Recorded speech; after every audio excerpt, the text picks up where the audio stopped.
Dubai আলারা কৃত্রিম বৃষ্টি নামায়া দুনিয়ারে তাক লাগায়া দিছে। আল্লাহ কয় বৃষ্টির দরকার, দেই বৃষ্টি। সয়বার কি সইতেছে না বৃষ্টি? কি না সইতেছে না? সইতেছে। এখনো তো এয়ারপোর্ট বন্ধ। আল্লাহ বলে দিলাম বৃষ্টি,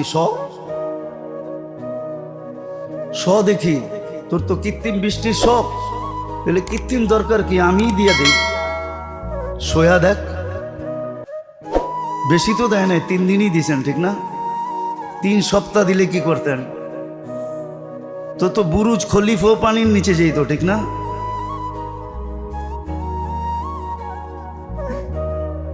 তো যেটা বুঝাইতে চাইতেছি আমি, যে দুনিয়ার নেয়ামত যে বোঝে না, ওই নেয়ামত থেকে বুঝবে। আর নেয়ামতের শুকরিয়া আদায় না করার কারণেই এই আযাব। আজকে আমরা সমাজের ভিতরে, দুনিয়ার জীবনের ভিতরে কোনো না কোনো অশান্তি কেন ফিল করতেছি? শুধু নেয়ামতের শুকরিয়া আদায় না করার কারণে। আমি তো 2-1টা দেখাইলাম। আল্লাহর তো কথা 24 ঘন্টা তোমাকে নেয়ামতের ভিতরে ডুবায় রাখছে। এই জন্যই তো দিনের শুরুতে পড়ার হুকুম আছে, যে দিনের শুরুতে তুমি কোন দোয়া পড়বে, এটা পর্যন্ত হুকুম আছে। আরেকজনরে অসুস্থ দেখলে তুমি কি দোয়া পড়বে? তুমি যে সুস্থ, তুমি কি দোয়া পড়বে? এটা পর্যন্ত শিখাইয়া দিছেন, যে তোমার ওর তুলনায় তুমি ভালো আছো, তুমি কি দোয়া পড়বে। এই দোয়া পর্যন্ত শিখাইয়া দিছেন। আবার এটাও শিখাইয়া দিছেন যে প্রত্যেকটা পড়তে পারবে না, মনে হয়তো থাকবে না, কাজে কামে ব্যস্ত থাকবে, হাতে কাজ, মুখে কথা, হয়তো তোমার পড়ার সুযোগ হবে না। তো এটা পর্যন্ত করে দিয়েছেন, ফজরের পরে যদি এটা পড়ো তাহলে সন্ধ্যা পর্যন্ত সমস্ত নেয়ামতের শুকরিয়া আদায় হয়ে যাবে। এমন কি সকালে যদি পড়ো তাহলে রাত দিনেরটাও আদায় হয়ে যাবে। আর কি করতেন? আলাদা আলাদা তো যদি পড়তে পারো তাহলে তো ভালো কথা। যদি আলাদা না পড়তে পারো তাহলে ফজরের পরে পড়া ফেলো, তাহলে রাত দিনের শুকরিয়া আদায় হয়ে যাবে, নেয়ামতের শুকরিয়া আদায় হয়ে যাবে। এতটুক পর্যন্ত করছেন। প্রথমে আলাদা আলাদা দিছেন, প্রত্যেক নেয়ামতের জন্য আলাদা। ঘুমেরতে উঠা আলাদা, বাথরুমে যাওয়া আলাদা, বাথরুমতে বাহির হওয়া আলাদা, ঘরেরতে বাহির হওয়া আলাদা, ঘরের ঢোকা আলাদা, বাজারে যাওয়ারটা আলাদা, বাজার থেকে বাহির হওয়ারটা আলাদা, প্রত্যেকটা আলাদা আলাদা দিছেন। দিয়া আবার নিজেই দয়া করছেন যে এতগুলা যে দিলাম, এটি তো পড়তে পড়তেই দিন যাইব গা, কাজ করব কখন? তো আবার নিজেই ব্যবস্থা করছেন যে একটা দিয়া দেই, একটা পড়বো, সবগুলা হয়ে যাবে। এক তীরে সব শিকার, একটা পড়বে সব। একবার বলছিলাম, মনে হয় ওই দোয়া বলছিলাম, বারবার যে বলবো এরকম না, শিখতে হবে। আর এই মুহূর্তে বললেও আপনি মুখস্থ করতে পারবেন না, শিখতে হবে, বারবার শিখতে হবে। শিখা যদি শিখতেও না পারি তাহলে উচিত ছিল চটি বই পাওয়া যায়, এই দোয়াগুলোর চটি বই পাওয়া যায়, ছোট বই পাওয়া যায়, সকাল সন্ধ্যার দোয়া, ওটা একটা জ্যাবে রাখেন।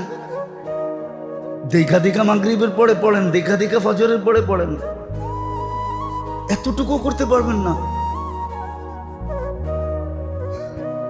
আজকে আখেরাতের নেয়ামত বুঝি না, এই জন্য যে দুনিয়ার নেয়ামত বুঝি না, আখেরাতের নেয়ামত কোত্থেকে বুঝবো?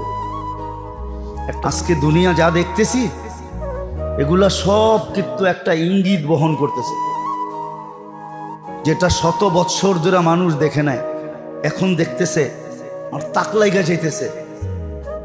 যেমন দুবাইতে, ওমানে যে বৃষ্টি হইল, ওরা বলতেছে শত বৎসর ধরে ভাবিও নাই যে এরম বৃষ্টি হইতে পারে। এগুলা সব বহন করতেছে যে দুনিয়া শেষ হওয়ার কাছে চলে আসছে, গুটানের সময় চলে আসছে, কিয়ামত কাছে চলে আসতেছে। এগুলোই বহন করে যে দুনিয়া কোন দিন সূর্য পশ্চিম দিক থেকে উঠা যাবে, তওবার দরজা বন্ধ হয়ে যাবে, আর ফিরা যাবে না। এগুলা সব মানুষ বলে না জলবায়ু পরিবর্তন, আসলে জলবায়ু পরিবর্তন না, দুনিয়া শেষের ইঙ্গিত। এটা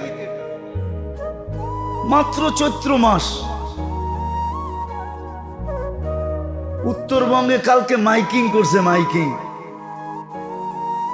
যে ঘরের থেকে বাহির হয়েও না, হিট স্ট্রোক হবে। দেখেন খবর, দেখেন রাজশাহীর ওইদিকে মাইকিং করছে কালকে, এক ঠেলায় উঠে গেছে 40-এর উপরে। আপনি ঢাকা শহরে মাইকিং করে কিনা দেখেন যে রোদ্রে বাহির হয়েও না, ঘরের তে বাহির হয়েও না, হিট স্ট্রোক হবে। প্রচার তো চলছেই, গরমের ভিতরে পানি কোনটা পান করবেন, কোনটা করবেন না, কিভাবে থাকবেন, কিভাবে থাকবেন না, মিডিয়ায় তো সমানে প্রচার হইতেছে। আমার চেয়ে তো বেশি আপনারা চোখ রাখেন। এই পরিবর্তন ইঙ্গিত দিতেছে যে দুনিয়া মনে হয় শেষের দিকে, দুনিয়া মনে হয় শেষের দিকে, দুনিয়াকে মানুষ ধ্বংসের দিকে নিয়ে যেতেছে।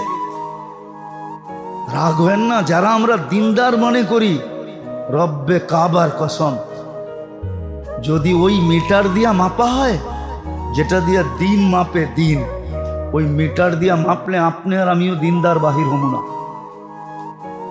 রাগ হেন না, আমি আমার কাঁধে নিতেছি, তাবলিগ করতে করতে জিন্দেগি শেষ করে দিছি, কিন্তু এখনো আমার ভিতরে মৌলিক জিনিস আসে নাই। খালি একটু নামাজ রোজা আইছে, আমার মুআমেলা ঠিক হয় নাই, লেনদেন ঠিক হয় নাই, আমার মুআশারা ঠিক হয় নাই, সমাজে থাকার মতো ইসলামিক রীতিনীতি মতে আমি থাকি না, আমার আখলাক ঠিক হয় নাই। যাদেরকে আমরা দিনদার মনে করি, আমরা যারা নিজেরা নিজেকে দিনদার ভাবি, আমরাও দিনদার না। আপনি দিনের মাপকাঠি দিয়ে মাপেন, সত্য করে আমাকে মাপেন, নিয়ে আসেন মেশিন দিনের, আমাকে মাপেন, আমি প্রস্তুত আছি। আমি তো বলতেই আছি আমিও দিনদার না, আমিও পড়বো না মাপকাঠিতে, আমি আমারটা স্বীকার করতেছি।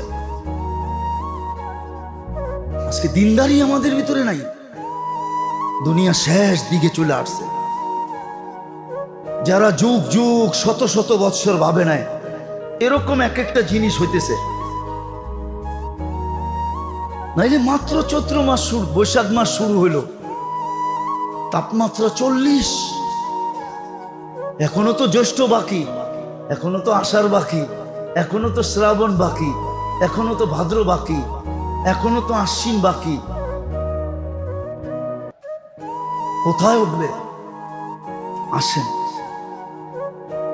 নেয়ামতকে নেয়ামত ভাবি, শুকরিয়া আদায় করার পদ্ধতি শিখি। না শিখি কমসে কম দোয়া দিয়া হইল যে আল্লাহ আমি পারি না, শুধু দোয়া পড়তে পারি, দোয়া হইলেও পড়েন। নিজেকে বাঁচান, পরিবেশকে বাঁচান, নিজে বাঁচান, দোয়া পড়েও পার হওয়া যাবে।